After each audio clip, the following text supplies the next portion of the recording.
At my daughter's college graduation, I sat in the audience watching her give the valedictorian speech. She thanked her father, her stepmother, her professors, her friends. She thanked everyone who believed in her and made this possible. I waited for my name. It never came. After the ceremony, they took family photos. I wasn't in a single one. That night, I didn't cry. I did this. The next morning, she opened her gift and called me in tears. The program arrived in the mail 3 weeks before graduation. Heavy paper, university seal embossed on the front. Inside, the schedule for commencement weekend, and there, listed under student speakers, valedictorian address, Sarah Catherine Monroe. Sarah, my daughter. My brilliant, driven, impossibly accomplished daughter. I read it 3 times, my hands shaking. Valedictorian, top of her class at one of the best universities in the country. I'd known she was doing well, but this was everything. I called her immediately, my voice breaking with pride.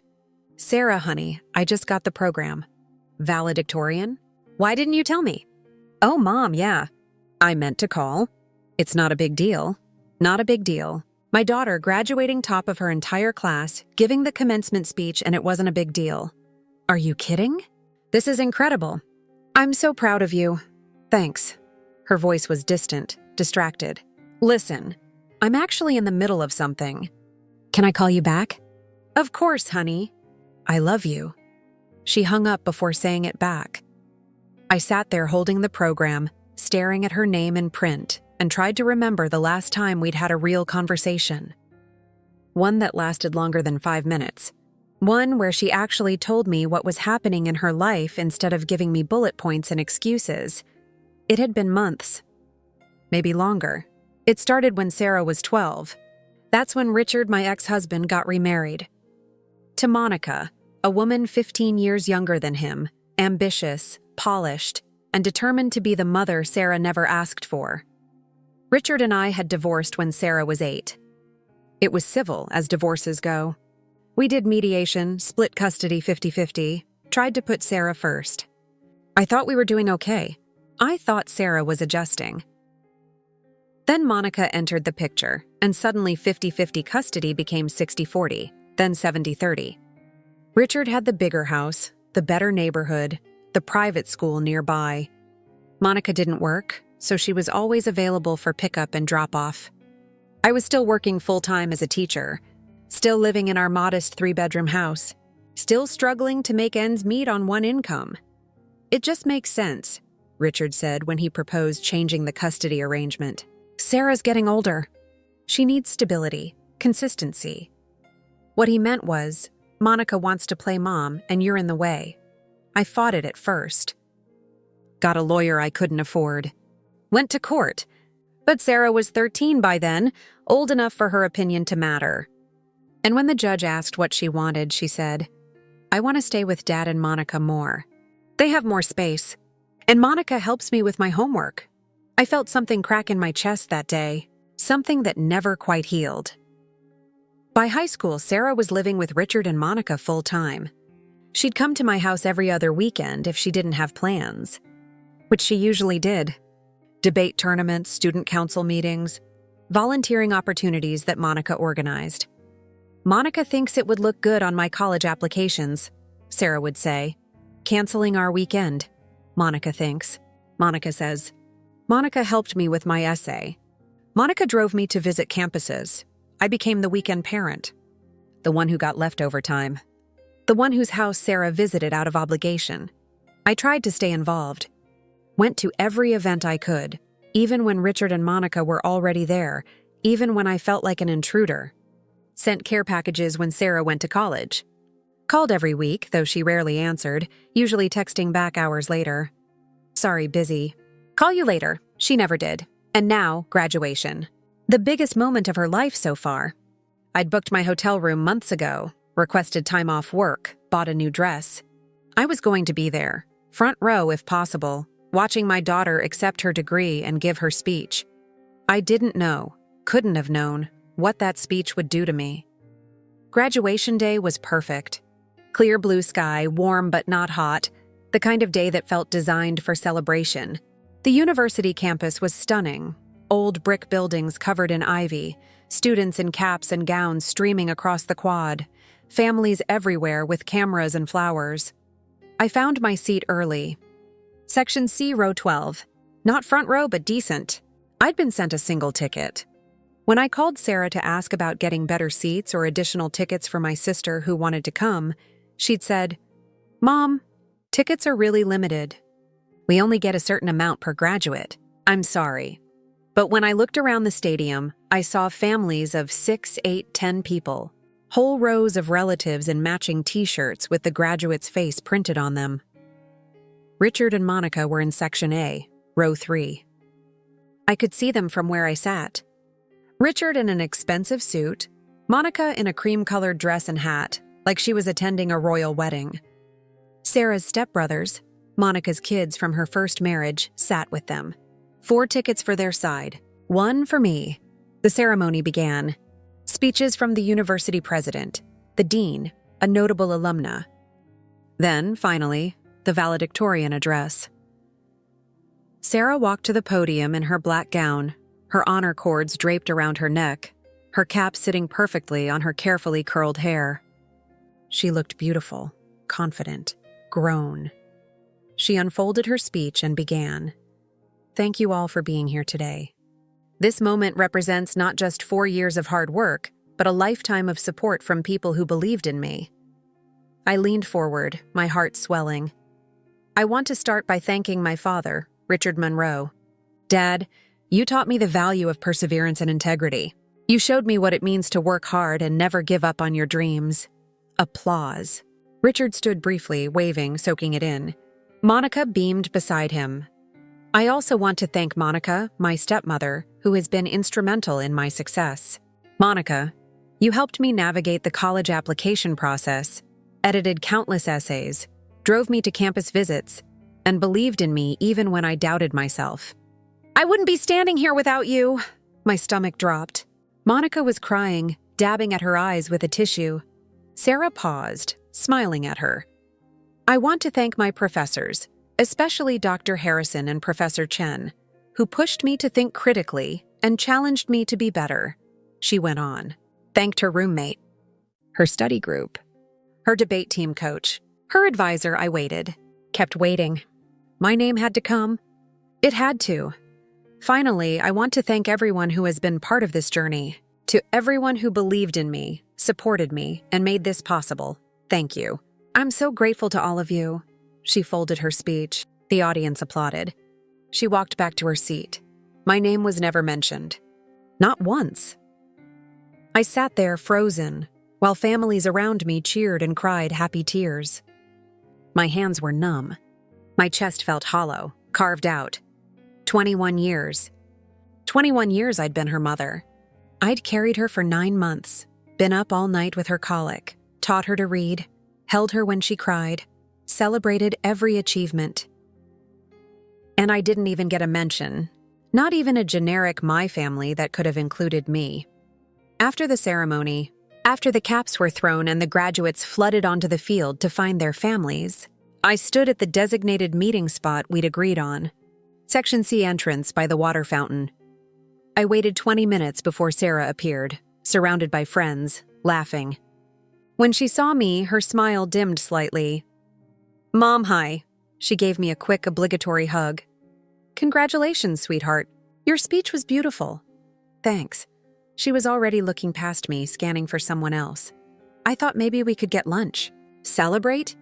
Oh, actually, Dad and Monica are taking me to this restaurant they reserved months ago. It's this whole thing. But maybe dinner?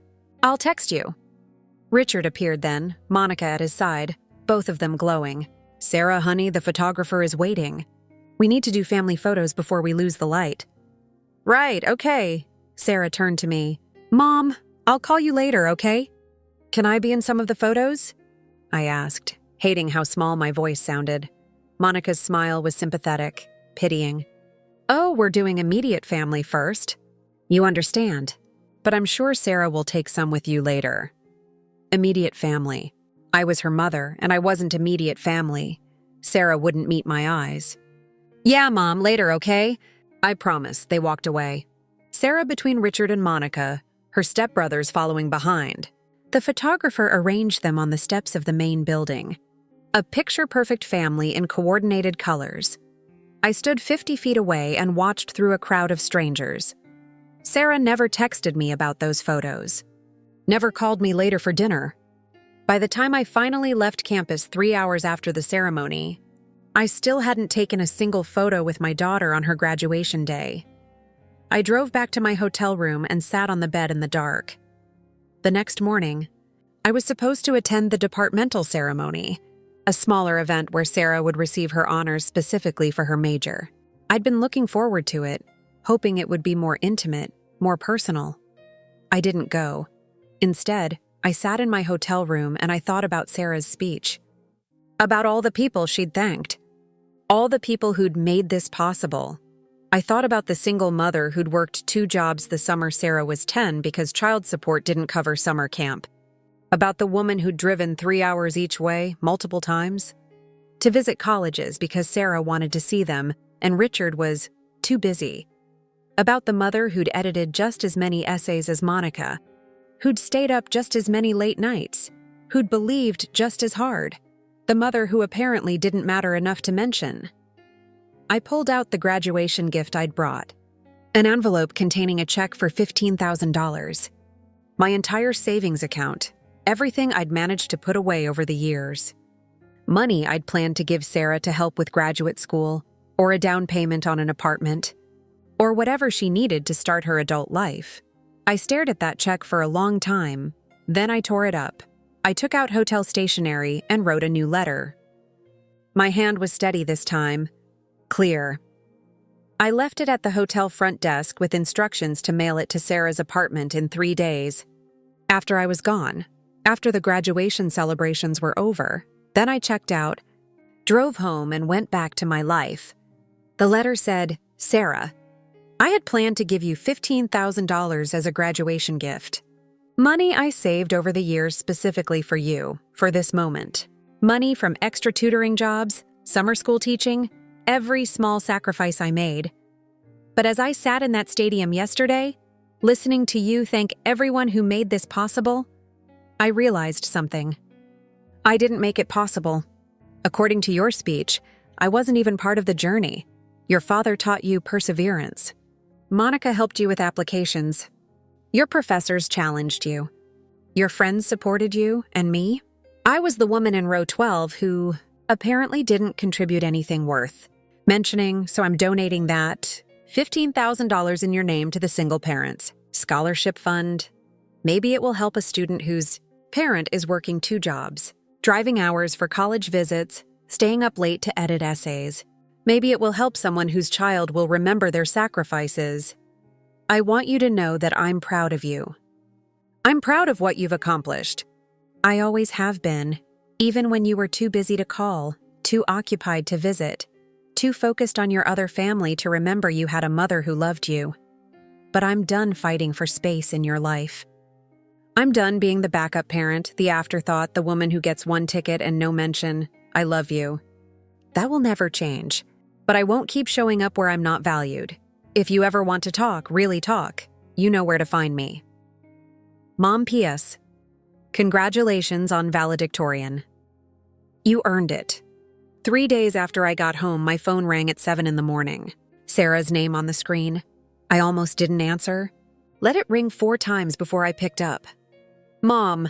Her voice was wrecked, raw from crying. Mom, I got your letter. I said nothing. Please tell me you didn't actually donate the money. Please tell me this is some kind of, I don't know, some kind of lesson or something. I donated it. Yesterday. Why would you do that? Her voice broke. That was my money. You were supposed to give it to me. Was I? My voice was calm, detached. Because according to your speech, I didn't do anything to earn a place in your accomplishments. So why should I contribute to your future? That's not fair. Fair? The word came out sharp. You want to talk about fair, Sarah? Let's talk about fair. Let's talk about how I worked 2 jobs to keep you in activities when your father's child support was late. Let's talk about how I drove 6 hours round trip, multiple times to visit colleges with you. Let's talk about how I edited your essays at midnight after teaching all day because you needed help and Monica was busy. I didn't know. Yes, you did. You were there. You just chose not to remember. Silence. I could hear her breathing, ragged and uneven. Let's talk about how I sat in row 12 with one ticket while your father's entire family sat in row 3. How I waited by a fountain for 20 minutes while you posed for family photos I wasn't invited to. How I stood in a crowd of strangers and watched you celebrate with the people who actually matter. Mom, let's talk about your speech. Sarah. Your beautiful speech thanking everyone who made this possible. Everyone except the person who made you possible. She was crying now, full sobs. I'm sorry. I'm so sorry. I didn't mean to hurt you. What did you mean to do? I don't know. Monica helped so much with the applications, and Dad paid for everything, and I felt like I needed to thank them. And I ran out of time and I couldn't mention everyone. You had time to thank your roommate, your study group, your debate coach. You had time for everyone except me, because you're my mom, she burst out. You're supposed to be there. You're supposed to help me. That's what mothers do. And there it was. The truth underneath everything. So I don't get thanked because I'm supposed to sacrifice? I'm supposed to give and get nothing, not even acknowledgement because that's my job? That's not what I meant. That's exactly what you meant, Sarah. I'm the default parent. The one who's supposed to show up and shut up and not need recognition because that's what mothers do. Meanwhile, Monica gets praised for doing a fraction of what I did because it's extra, it's above and beyond, it's special. She was silent now, except for the crying. Do you know what hurts most? I continued, my voice quieter now. It's not the money. It's not even the speech. It's that you've spent years treating me like I'm optional. Like I'm the backup plan. Like I'm lucky to get whatever time you have left. Over after everyone else gets their piece of you. I never thought of it that way. I know you didn't. That's the problem. More silence. Heavy. Painful. I don't know how to fix this, she whispered. Finally. Neither do I. Can I try? Please, Mom, can I at least try? I wanted to say no. Wanted to protect myself from more disappointment, more hurt. But she was my daughter, my only child, and despite everything, I loved her. You can try, I said. 2 weeks later, Sarah showed up at my house. No warning, just appeared on my doorstep on a Saturday morning with red eyes and a backpack. Can we talk? She asked. Really talk? I let her in. Made coffee. We sat at my kitchen table, the same table where I'd helped her with homework for years, where we'd eaten countless dinners, where I'd celebrated her college acceptance while she was barely present on FaceTime. I read your letter about 50 times, she said, her hands wrapped around her mug. And I talked to my therapist about it. You're seeing a therapist? Yeah, started a few months ago. Anxiety mostly, pressure of graduating, job interviews, all of it. She paused. I never told you because I didn't think you'd understand. That stung, but I stayed quiet. Anyway, I told her what happened. What I did, what you did. And she asked me to think about why I didn't mention you in my speech. Really think about it, not just the surface answer. And I realized, her voice cracked. I realized I've been punishing you. I frowned. Punishing me for what? For the divorce. For not being enough to make Dad stay. For not being like Monica, who always has time and money and doesn't have to work and can just be available all the time. Tears spilled over. I've been angry at you for years and I didn't even know it. My throat tightened. Sarah, I know it's not fair. I know none of it was your fault. But I was a kid, and Dad left, and you were the one I was stuck with. The one with the smaller house and less money and the job that made you tired all the time. And Monica was shiny and new and had all this energy, and it felt easier to love her because she didn't come with all the complicated feelings. She was crying hard now, and so was I. I took you for granted, she continued. I took everything you did and I just expected it. And I gave all my gratitude to them because their help felt like a gift and yours felt like it was just what you were supposed to do. It was what I was supposed to do, I said softly. But that doesn't mean it didn't cost me anything. I know. God, Mom, I know that now. I'm so sorry. We sat there crying together for a while, not trying to fix anything yet, just letting it be broken. I can't undo the speech, she said eventually. I can't take back the years of treating you like you were optional. But I want to do better. I want to try. What does that look like? She pulled something from her backpack.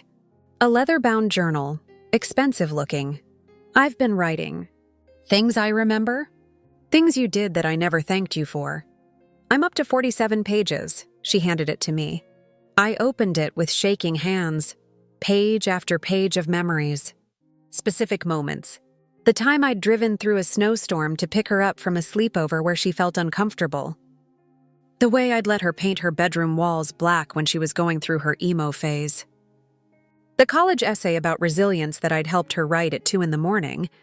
The one she'd submitted without telling Monica because it was too personal. Too raw. I want to read this to you, she said. All of it. If you'll let me. And I want to start calling you every week. Not because you call me, but because I want to. And I want you to meet my boyfriend. And I want to visit for holidays. And I want you to know what's happening in my life. What about Richard and Monica? They're still my family too. I'm not cutting them out. But they're not more important than you anymore. They're just different. And I need to make sure you know you matter. That you've always mattered. It wasn't perfect. It didn't erase the hurt. But it was something. A beginning. Over the next few months, Sarah did what she promised. She called every Sunday, visited twice, brought her boyfriend to meet me, a kind, funny guy who clearly adored her. She asked my advice about job offers, sent me photos of her new apartment before showing anyone else. On my birthday, she posted a photo of us on social media, a throwback from her high school graduation, just the two of us, both smiling. The caption said, "To the woman who made everything possible, even when I forgot to say it. Happy birthday to the best mom I could ever ask for." Richard called her an hour later, upset. "Why didn't you post a photo with me and Monica?" "Because today isn't about you," she told him. "It's about Mom, and I have a lot of years to make up for." 6 months after graduation, Sarah got her first real job. When she signed the offer letter, she called me first. "Mom, I did it. I got the job." "Sarah, that's incredible. I'm so proud of you. I couldn't have done it without you. And I mean that." "I really mean it," she paused. "I'm going to send you something. It's not $15,000, because I know you donated that and it's done. But I've been saving since I started my job and I want you to have this. Because you deserve it." A week later, a check arrived. $5,000. With a note, "This is only the beginning. I'll spend the rest of my life trying to say thank you enough. I love you." I framed the note and cashed the check. Used it to finally take a vacation, something I hadn't done in 10 years. It wasn't about the money. It was never about the money. It was about being seen, being valued, being remembered. And finally, after 21 years, my daughter remembered. So what do you think? Did I do the right thing with that letter, or should I have handled it differently? Let me know in the comments and subscribe for more.